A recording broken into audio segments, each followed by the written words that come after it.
Mr. Jeremy Fisher by Beatrix Potter. Once upon a time, there was a frog called Mr. Jeremy Fisher. He lived in a little damp house amongst the buttercups at the edge of a pond. The water was all slippy-sloppy in the larder in the back passage, but Mr. Jeremy liked getting his feet wet. Nobody ever scolded him, and he never caught a cold. He was quite pleased when he looked out and saw large drops of rain splashing in the pond.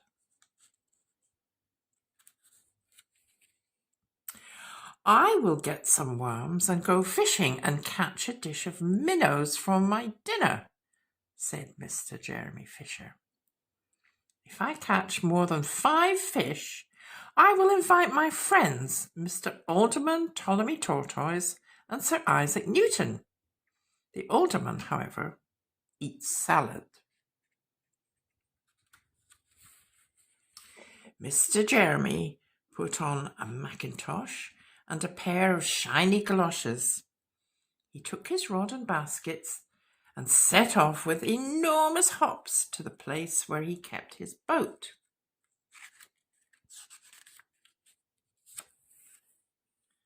The boat was round and green and very like other lily leaves. It was tied to a water plant in the middle of the pond.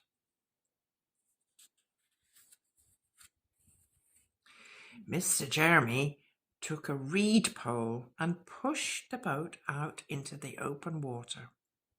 "I know a good place for minnows," said Mr. Jeremy Fisher.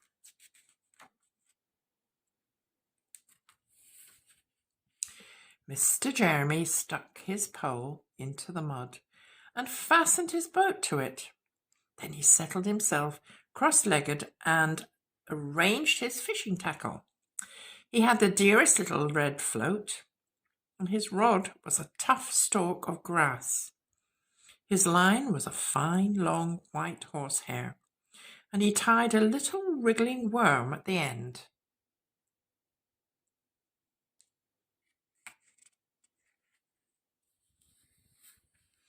The rain trickled down his back, and for nearly an hour he stared at the float.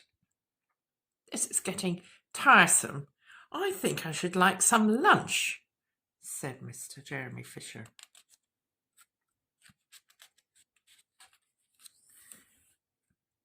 He punted back again amongst the water plants and took some lunch out of his basket.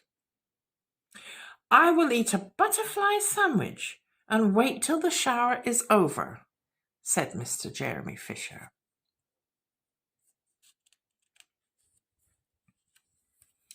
A great water beetle came up underneath the lily leaf and tweaked the toe of one of his galoshes.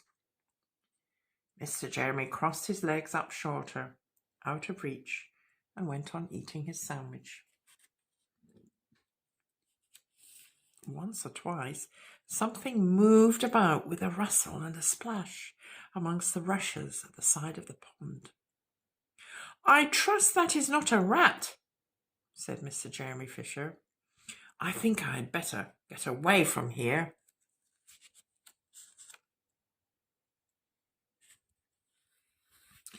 Mr. Jeremy shoved the boat out again a little way and dropped in the bait. There was a bite almost directly. The float gave a tremendous bobbit. "A minnow! A minnow! I have him by the nose!" cried Mr. Jeremy Fisher, jerking up his rod. But what a horrible surprise! Instead of a smooth fat minnow, Mr. Jeremy landed little Jack Sharp the stickleback, covered with spines.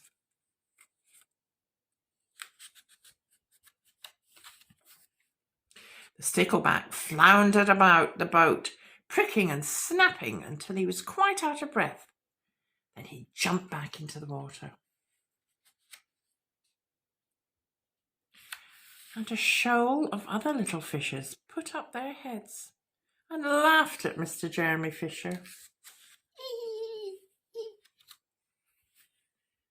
And while Mr. Jeremy sat disconsolately on the edge of his boat, sucking his sore fingers and peering down into the water, a much worse thing happened, a really frightful thing it would have been if Mr. Jeremy had not been wearing a mackintosh. A great big, enormous trout came up, kerflop, with a splash, and it seized Mr. Jeremy with a snap. Ow, ow, ow, ow! And then it turned and dived down to the bottom of the pond.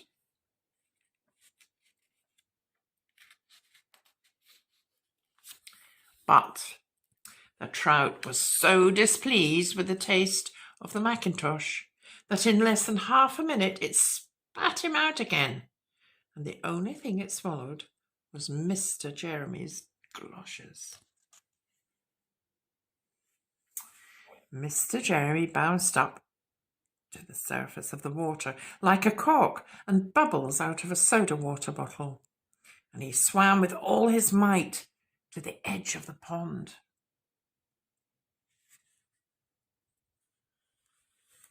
He scrambled out on the first bank that he came to, and he hopped home across the meadows with his mackintosh all in tatters.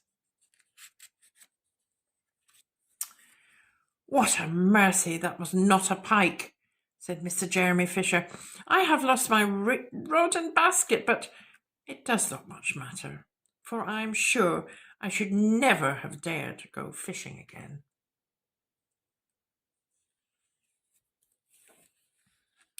He put some sticking plaster on his fingers, and his friends both came to dinner.